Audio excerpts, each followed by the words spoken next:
Hello everyone, welcome to my YouTube channel Art English Classes. I am here again with a new video on the same topic that is synthesis.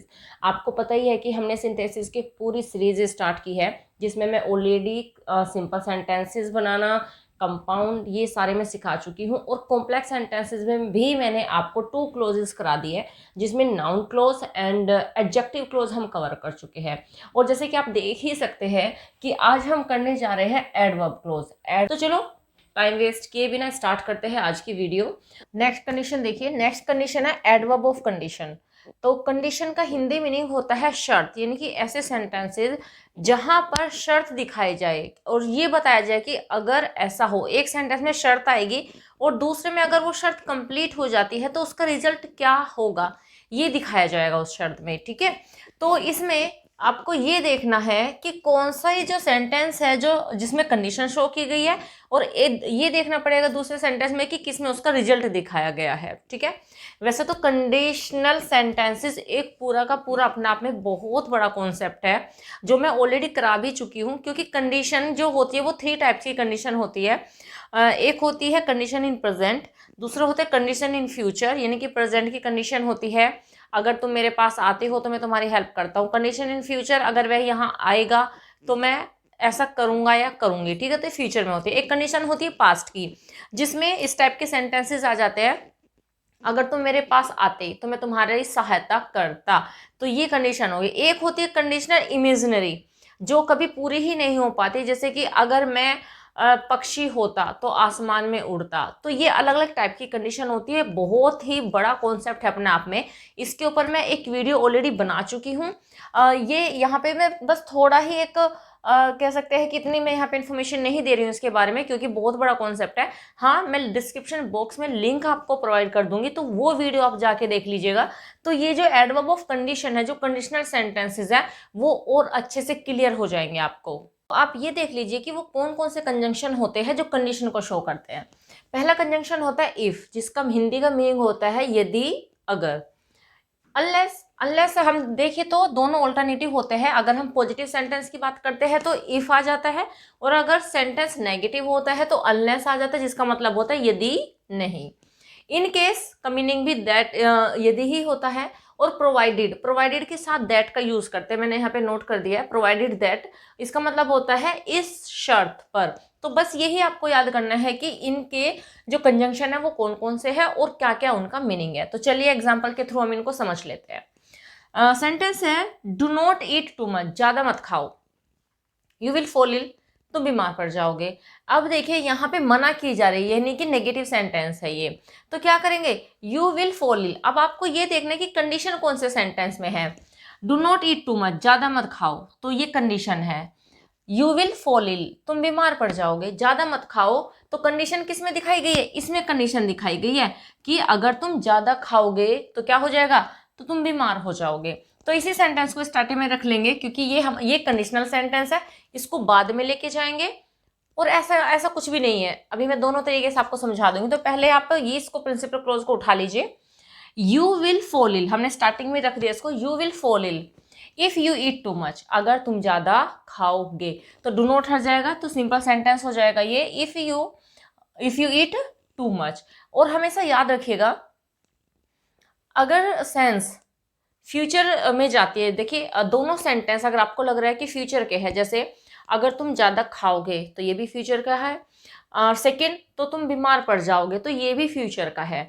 तो ये condition कहलाती है future की condition. जब ऐसी condition आती है तो इफ वाली जो क्लोज होती है वो प्रेजेंट इंडेफिनिट में बनती है। ठीक है, तो प्रेजेंट इंडेफिनिट में जब इसको पॉजिटिव बनाएंगे तो वर्ब की फर्स्ट फॉर्म आ जाएगी। इसी तरीके से अगर पास्ट में होता है तो कुछ और यूज होता है, एंड इमेजिनरी कंडीशन होती है तो कुछ और यूज होता है, वो आप अच्छे से उस वीडियो में समझ लीजिएगा। तो ये हो जाएगा you will fall ill if you eat too much. Next same sentence को हम ऐसे भी बना सकते हैं। ये जो डिपेंडेंट क्लोज है, इफ वाली क्लोज है, इसे हम स्टार्टिंग में भी यूज कर सकते हैं, बट मैंने आपको पिछली वीडियो में भी बताया था, क्या मैंने आपको बताया था कि अगर आप सबऑर्डिनेट क्लोज को स्टार्टिंग में यूज करते हो तो जब वो सबऑर्डिनेट क्लोज खत्म हो जाती है, प्रिंसिपल क्लोज के शुरू होने से पहले हमें कॉमा पुट करना होता है। तो देखिए, ये तो आप ऐसे बना लीजिए, आप पहले प्रिंसिपल क्लोज रख लीजिए, उसके बाद सबऑर्डिनेट क्लोज रख लीजिए, या फिर आप सबऑर्डिनेट क्लोज को स्टार्टिंग में रख लीजिए। If you eat too much, यदि तुम ज्यादा खाओगे, क्या होगा, comma, you will fall ill, तुम बीमार हो जाओगे। नेक्स्ट देखिए, you can not get good job, तुम अच्छी जॉब नहीं प्राप्त कर सकते। You must pass the exam, तुम्हें एग्जाम पास करना है, यानी कि तुम्हें एग्जाम पास करना पड़ेगा। तो कंडीशन क्या है अच्छी जॉब लेने की? अच्छी जॉब लेने की कंडीशन है एग्जाम को पास करना। तो ये कंडीशनल सेंटेंस है, तो इसी में ही हम इफ लगाएंगे या फिर जो भी लगाएंगे। अब एक बात और याद रखिएगा, जब भी सेंटेंस नेगेटिव होता है, ठीक है, यहाँ पे देखिए सेंटेंस नेगेटिव दे रखा है, तो यहाँ पे हम अनलेस का यूज करेंगे। क्या होगा, you can not get good marks, good job, sorry, you can not get good job, तुम अच्छी जॉब नहीं ले सकते, कब तक, यदि तुम एग्जाम पास नहीं करोगे। समझ में आया? तो यदि नहीं करोगे वाली सेंस आ रही, मैंने आपको यहीं पे बताया था कि अगर अनलेस आता है तो सेंस आएगी यदि नहीं। तो तुम अच्छी जॉब नहीं ले सकते अनलेस, जब तक या फिर यदि तुम एग्जाम पास नहीं कर लोगे। ठीक है, समझ में? अनलेस बहुत इंपॉर्टेंट है, आप इसको बहुत अच्छे से समझ लीजिएगा, इसके यूजेस बहुत सारे होते हैं। अब नेक्स्ट देखिए, आई विल फॉरगिव हिम, मैं उसे माफ कर दूंगा। He works regularly in future, वह फ्यूचर में रेगुलरली वर्क करेगा, करता है। तो मतलब मैं उसे तब माफ करूंगा जब वह फ्यूचर में रेगुलरली वर्क करेगा। तो यहाँ पे हम यूज करेंगे पर, तो कंडीशन क्या है, ये है कंडीशन उसको माफ करने की, कि अगर वह रेगुलरली वर्क करेगा ना तो ही मैं उसे माफ करूंगा। तो कंडीशन इसमें दी गई है, तो पहले हम प्रिंसिपल क्लोज को रख लेंगे।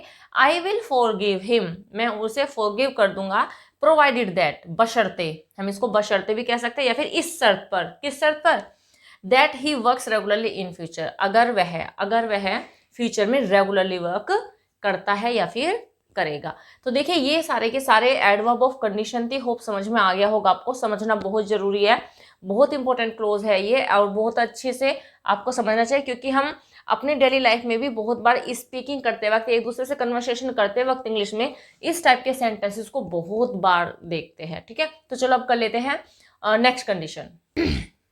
नेक्स्ट कंडीशन है कंट्रास्ट। तो देखिए कंट्रास्ट का मीनिंग होता है विरोध, जहां पे दो अपोजिट बातें बताई जाएगी, एक सेंटेंस दूसरे सेंटेंस का बिल्कुल अपोजिट होगा, कि अगर ऐसा हुआ तो ऐसा हो ही नहीं सकता, और या फिर अगर ऐसा नहीं हुआ तो ये नहीं हो सकता। तो इस तरह का कंट्रास्ट दिखाया जाएगा। तो देखिए कैसे होगा, पहले आप कंजंक्शन देख लीजिए, कौन कौन से कंजंक्शन यूज होते हैं। तो विरोध को दिखाने वाले कंजंक्शन ऑल्दो एंड येट, दोनों पेयर में यूज होते हैं। ठीक है, जिस सेंटेंस में ऑल्दो यूज होगा वहां पे येट भी यूज होगा। एंड दूसरा होता है दो, ऑल्टरनेटिव है, आप दोनों में से कुछ भी यूज कर लीजिए, डजेंट मैटर, कोई फर्क नहीं पड़ता है। बस हाँ आपको ये याद रखना है कि अगर आप ऑल्दो लगाओगे तो येट लगाना पड़ेगा। देखिए ऑल्दो का मतलब होता है हालांकि, या फिर हम अगर बिल्कुल शुद्ध हिंदी में बात करते हैं तो यद्यपि, और येट फिर भी, दो भी हालांकि और यद्यपि, तो दोनों का मीनिंग ये है। ऑल्टरनेटिव है, ऑल्दो यूज करोगे तो येट यूज करना पड़ेगा, दो यूज करोगे तो कुछ यूज नहीं करना है, बस आपको सेकेंड क्लोज से पहले कोमा पुट करना है। नेक्स्ट देख, एग्जाम्पल से समझिए, ही इज रिच, वह रिच है, ही इज नॉट हैप्पी, वह खुश नहीं है। अब देखिए दोनों अपोजिट बातें हैं, भाई अगर रिच है तो क्या हैप्पी होना चाहिए ना, कि वो सारी लग्जरी पास में है, सब कुछ है तो खुश होना चाहिए, बट वो रिच है, हैप्पी नहीं है। तो आपने ये सेंटेंस ध्यान से देखिए, रिकॉग्नाइज कीजिए, हमने ये सेम सेंटेंस किया था कंपाउंड सेंटेंस में, बट आपको पता ही है कि कंपाउंड सेंटेंसेस में हम अलग कंजंक्शन यूज करते हैं और कॉम्प्लेक्स सेंटेंसेस में अलग कंजंक्शन यूज होते हैं।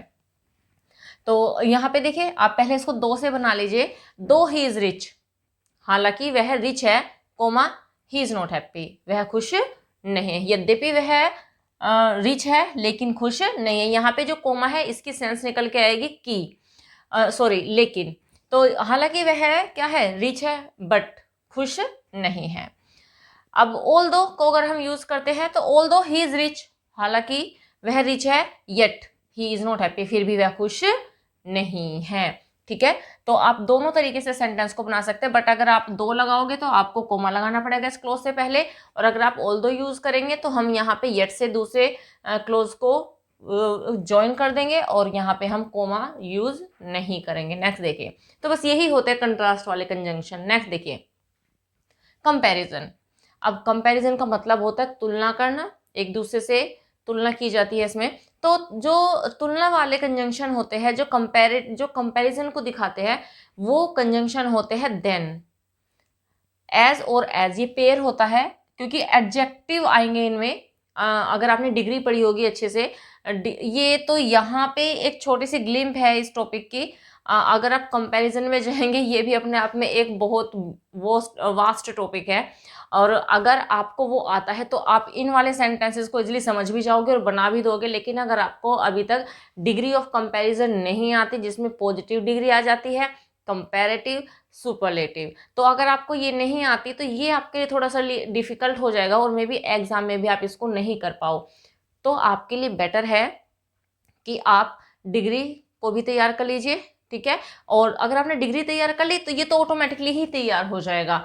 तो आप ये ध्यान से समझिए कि जितना भी हमने डिग्री में सेंटेंसेस किए हैं वो सारे के सारे कॉम्प्लेक्स सेंटेंसेस होते हैं, राइट। अगर मैं बात करती हूँ तो डिग्री की, तो positive degree and comparative degree. देखिए पॉजिटिव डिग्री में आपको याद होगा कि हमने एज का यूज किया था, एडजेक्टिव से पहले एज लगाया था और एडजेक्टिव के बाद में एज लगाया था।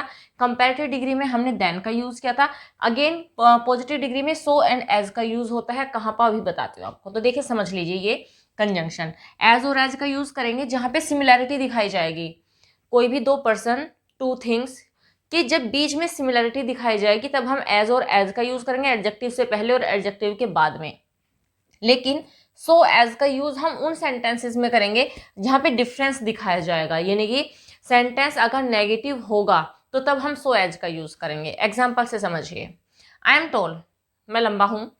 माई ब्रदर इज इक्वली टॉल, मेरा भाई भी इतना ही लंबा है। इक्वली मीन्स इतना ही लंबा है, इसका मतलब दोनों सेम लंबे हैं, ना कोई छोटा है और ना कोई एक दूसरे से ज्यादा लंबा है। तो देखिए दोनों सेंटेंस को हम दो तरीके से बना सकते हैं। इसको हम पॉजिटिव डिग्री में भी बना सकते हैं और इसको हम कंपैरेटिव डिग्री में भी बना सकते हैं। पहले आप पॉजिटिव देखिए, I am as tall as my brother, मैं उतना ही लंबा हूं जितना मेरा भाई। यही तो बताया गया यहाँ पे, मैं लंबा हूं, मेरा भाई भी इक्वली लंबा है, तो मैं इतना ही लंबा हूं जितना मेरा भाई। या फिर हम ऐसे भी कर सकते हैं, my brother is as tall as I. कोई सा भी आप उठा के स्टार्टिंग में या तो माई ब्रदर को आप सब्जेक्ट बना दीजिए या फिर आई को बाद में ले जाइए, कुछ भी कर सकते हो, बिकॉज कोई भी डिफरेंस नहीं है दोनों सेंटेंसेस में। इसी को हम कंपैरिजन में कैसे बना सकते हैं, I am not taller then my brother, मैं अपने भाई से ज़्यादा लंबा नहीं हूँ। या फिर हम ऐसे भी कह सकते हैं, my brother is not as tall as, sorry, my brother is not taller than I, मेरा भाई मुझसे ज़्यादा लंबा नहीं है, मैं अपने भाई से ज़्यादा लंबा नहीं हूँ, मेरा भाई मुझसे ज़्यादा लंबा नहीं है। तो both sentences are same. Next देखिए, रीतु इज ब्यूटीफुल, रीतु सुंदर है। Reena is more beautiful, Reena ज्यादा सुंदर है। अब देखिए यहाँ पे तो सिमिलैरिटी थी कि दोनों उतने ही लंबे हैं, दोनों के लंबे होने की बात हो रही थी, ठीक है। लेकिन यहाँ पे दोनों में डिफरेंस है। रीतु ब्यूटीफुल है, ठीक है, बट रीना जो है वो ज्यादा ब्यूटीफुल है। तो क्या है, डिफरेंसेस हो गए दोनों में। तो देखिए कैसे बनाएंगे, दोनों को भी हम सेम पॉजिटिव में भी बना सकते हैं, कंपैरेटिव में भी बना सकते हैं। पॉजिटिव में कैसे बनाएंगे हमें, क्योंकि रीतु क्या है, Ritu is beautiful, Reena is more beautiful, Reena ज्यादा ब्यूटीफुल है। तो हम ऐसे बनाएंगे, Ritu is not so beautiful as Reena. अब नेगेटिव मैंने आपको क्या बताया था यहाँ पे, सो एंड एज। अगर सेंटेंस नेगेटिव बनेगा तो क्या करेंगे, सो, एक एडजेक्टिव से पहले सो लगाएंगे और एडजेक्टिव के बाद में एज का यूज करेंगे। तो ये हो जाएगा, रीतु इतनी ब्यूटीफुल नहीं है जितनी की रीना।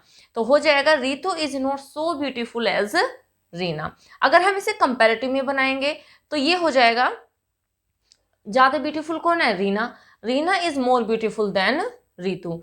ये जिनको डिग्री नहीं आती उनको ये अच्छे से समझ में नहीं आएगा कि अरे ये हो क्या गया है, ये कैसे हो गया है। तो देखिए डिग्री को समझ लीजिए, डिग्री के ऊपर मैंने 3-4 वीडियो बनाई हुई है, मैं डिस्क्रिप्शन बॉक्स में लिंक दे दूंगी आपको, वो जाके आप देख लीजिएगा। और लास्ट एडवर्ब बची है और वो है एडवर्ब ऑफ मैनर। तो देखिए मैनर का, जब मैंने आपको स्टार्टिंग में सारे के सारे एडवर्ब बताए थे तो मैंने आपको मैनर का मीनिंग बताया था, विधि, तरीका, ढंग, कि एक सेंटेंस में जो वर्क, जो काम किया जाएगा, जो एक्शन होगा, उसको करने का तरीका अगले सेंटेंस में बताया जाएगा। तो बस यही आपको ध्यान देना है कि आपको पहचानना है कि क्या एक सेंटेंस में यूज होने वाली वर्ब को करने का तरीका नेक्स्ट सेंटेंस में बताया गया है या नहीं बताया गया। और एडवर्ब ऑफ मैनर को में दो कंजंक्शन यूज किए जाते हैं, वो है एज, जिसका मतलब होता है जैसे, और एज इफ जैसे कि, और एज इफ के साथ में वर यूज होता है, ये याद रखिएगा, ठीक है। एज इफ के साथ में वर यूज होगा जिसका मीनिंग होता है जैसे कि, और एज का मीनिंग होता है जैसे। एग्जाम्पल से समझिए, शी ऑर्डर्ड मी, उसने मुझे ऑर्डर दिया। She seemed to be a जज, ऐसा लग रहा था, सीम्ड का मतलब होता है प्रतीत होना, लगना, तो कैसा लग रहा था, जैसे कि वो एक जज थी। तो ये भी याद रखिएगा कि जब सीम्ड टू आ जाए ना, समझ लेना उन सेंटेंसेस में एज इफ का यूज होना है। तो उसने मुझे ऑर्डर दिया, और कैसे ऑर्डर दिया, देखो यहाँ पे ऑर्डर देने का काम हुआ, लेकिन ऑर्डर कैसे दिया गया, जैसे कि वो एक जज हो। तो यहाँ पे ये जो एक्शन हुआ उसको करने का तरीका इस वाले सेंटेंस में बताया गया है। तो देखिए हम इसे एज इफ, क्योंकि ये तो मेन क्लोज है, एंड ये जिसमें तरीका बताया गया वही एडवर्ब ऑफ मैनर है, और इसी को हम सबऑर्डिनेट क्लोज बनाएंगे, और इसमें हम एज इफ और वर का यूज करेंगे। देखिए कैसे, she ordered me principal clause है, एज इफ उसने मुझे ऑर्डर दिया जैसे कि, शी वर अ जज, जैसे कि वो एक जज हो।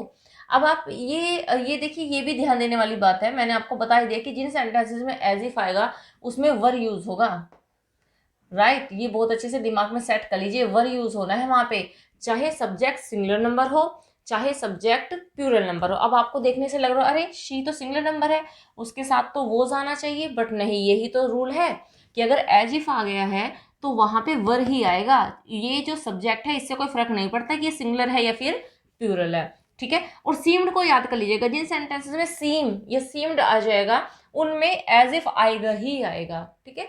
तो she ordered me as if she were a जज, जैसे कि वो एक जज थी, उसने मुझे ऐसे ऑर्डर दिया। नेक्स्ट देखिए, I had told him the way, मैंने उसे तरीका बताया, टू राइट द एसे, एसे लिखने का। तो मैंने उसे क्या बताया, तरीका बताया, क्या करने का, एसे लिखने का। He wrote in the same way, और उसने उसी तरीके से लिखा, यानी कि मैंने उसे तरीका बताया ऐसे लिखने का, और उसने क्या किया, सेम उसी तरीके से लिखा। तो कैसे हो जाएगा, ही रोट द ऐसे, उसने ऐसे लिखा, एज आई हैड टोल्ड, जैसे मैंने उसे बताया था। तो देखिए ये जो रोड लिखने का काम हुआ, ये जो लिखने का काम हुआ, इसका मैनर क्या था, कैसे लिखा उसने, ऐसे जैसे मैंने उसे बताया था, ठीक है। तो ये जुड़ गया एज से। एज के साथ में कौन सी वर्ब आएगी इसका कोई रूल नहीं है, जिस भी टेंस में सेंटेंस होगा उसी उसमें ही हम उस क्लोज को बना देंगे। तो ये हो गया, ही रोट द ऐसे एज आई टोल्ड हिम, उसने ऐसे वैसे ही लिखा जैसे मैंने उसे बताया था। बट मोस्ट इंपॉर्टेंट ये है जो कि कॉम्पिटिटिव एग्जाम में भी बहुत बार आता है। तो इस तरीके से हमने सारे के सारे एडवर्ब क्लोज कंप्लीट कर ली है। नाउन क्लोज हो गई है कॉम्प्लेक्स सेंटेंसेस में, एडजेक्टिव क्लोज हो गई है, और लास्ट में जो कि एडवर्ब क्लोज है, सबसे बड़ी क्लोज अगर कोई है तो एडवर्ब क्लोज है, बिकॉज इतने सारे एडवर्ब्स होते हैं जिसमें हमने अलग अलग कंजंक्शंस का यूज किया है। थोड़े से पजल हो जाओगे आप, बट ऐसे डरने वाली कोई बात नहीं है। आप एक बार प्रैक्टिस कीजिए, आप एक बार वीडियो देखिए, प्रैक्टिस कीजिए, आप अपनी बुक अपने सामने रखिए, प्रैक्टिस कीजिए ना आप, कुछ भी डिफिकल्ट नहीं होता, बल्कि प्रैक्टिस हमारे लिए उन चीज़ों को और ज़्यादा इजी बना देते हैं। जितनी प्रैक्टिस करोगे आप उतने ज़्यादा यूज टू इनके हो जाओगे, उतने अच्छे से आप इनको कर पाओगे। तो बस, और हमारे सारे के सारे सिंथेसिस सेंटेंसेस कंप्लीट हो चुके हैं, जिनमें हमने सिंपल सेंटेंस बनाने सीख लिए, कंपाउंड बनाने सीख लिए है, और कॉम्प्लेक्स सेंटेंसेस भी सारे के सारे कवर हो गए हैं। तो मिलते हैं नेक्स्ट वीडियो में एक नए टॉपिक के साथ में। Till then bye bye, take care, stay healthy and keep learning.